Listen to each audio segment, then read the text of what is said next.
Ang topic natin ngayon ay ang ating favorite influencer na si Rendon Labrador. Ngayon, nagsimula maban ang kanyang account sa TikTok, tapos sa Facebook, at marami ng mga netizens na pinag-uusapan na maban din siya sa Instagram at YouTube sa pamamagitan ng mass reporting. Ngayon, personally, sa akin lang ha, hindi reasonable ang ban kay Rendon Labrador. Medyo unpopular to, wala akong pake. Ang mga masa kasi, masyadong masaya na magpa-mass report para lang maban ang mga celebrity na ayaw nilang makita sa kanilang newsfeed o sa kanilang timeline. Kailangan natin tanungin sa sarili natin na parang tama ba ito? Na nararapat ba ang suspension niya sa lahat ng social media base sa kanyang mga sinabi? Halimbawa, yung sinabi niya kay Vice Ganda. Wala naman akong pakialam sa kabaklaan ninyong dalawa. I respect and support LGBTQ community.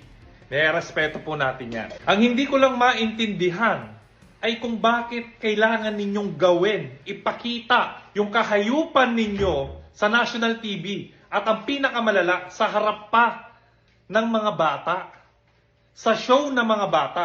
Okay. Tapos pag-usapan din natin ng mga social media platform kung saan tinanggal agad si Rendon Labrador dahil lang sa mass reporting. I mean, bukod pa sa social media, meron pang meron ding perspective na tayong mga mamamayan, meron tayong karapatan. Meron tayong karapatan sa free speech. At hindi natin pwedeng payagan na lahat ng celebrity na ayaw natin marinig sa news at sa timeline natin, hindi pwedeng hindi porket ayaw natin sa kanila ay ibabano natin sila sa social media dahil lang hindi tayo halimbawa pabor sa kanilang pagkatao.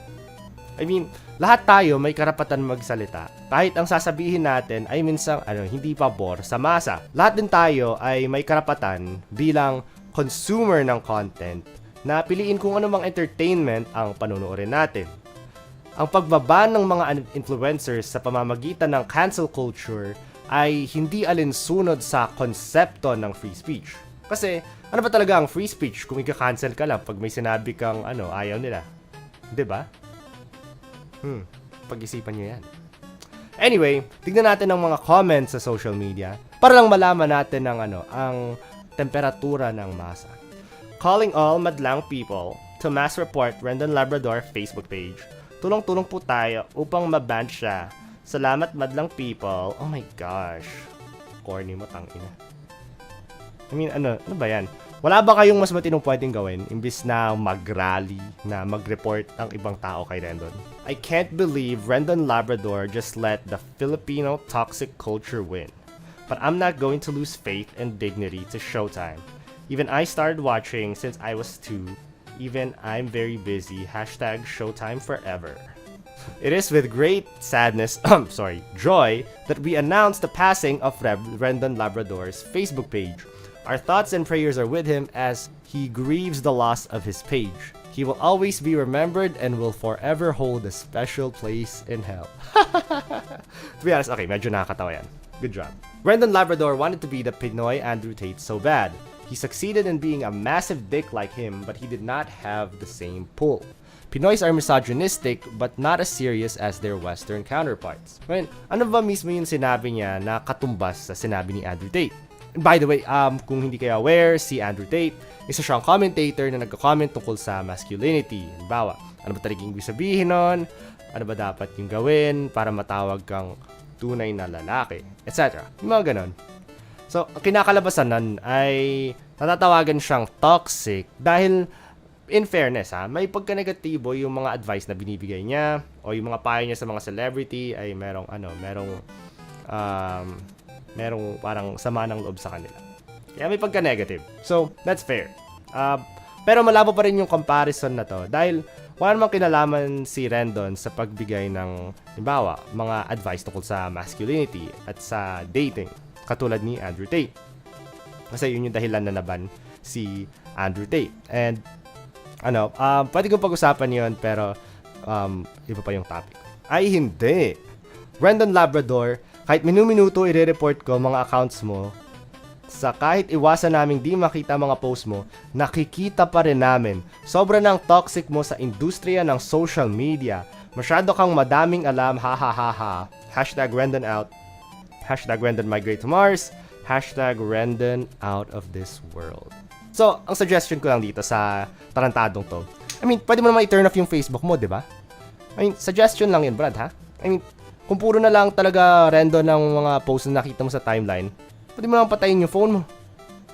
I don't know. That could be something. I do not like Rendon and his fame-whoring ways, but kakamputang Lenny apologists are Nazis on LSD. Ibang klase. Sa totoo lang, hindi ako sure kung Kakampix lang ang nag-mass report sa kanya. Kasi may mga kilala din akong uni teams na ayaw din kay Rendon. So, I don't think this is a partisan issue. I think, across the board, yung inis ng mga tao kay Rendon, that's fair. Pero, at least, napatunayan niya na sobra yung pag-mass report ng tao. Batay lang sa mga sinabi ni Rendon Labrador. So, good job. Anyway, in closing, ito na lang ang sasabihin ko. Hindi pwedeng basta-bastang maban si Rendon dahil lang ramdam ng masa na dapat siyang maban. Mahalaga ang free speech at sa makatuwid, mahalaga din ang mga medium ng social media para mapanindigan ng tao ang kanilang free speech. Kailangan din natin questionin ang proseso ng pag-ban ng mga social media moderating team dahil hindi sila nagbaban base sa parang mabusising pagkolekta ng ebidensya para sabihin na dapat silang maban. At sa palagay ko, hindi rin patas ang kanilang ban kay Rendon base sa kanyang inakalang pag-violate ng batas sa kanilang app, halimbawa sa Google. Overall, gusto ko talaga na makonsensya ang mga tao sa kanilang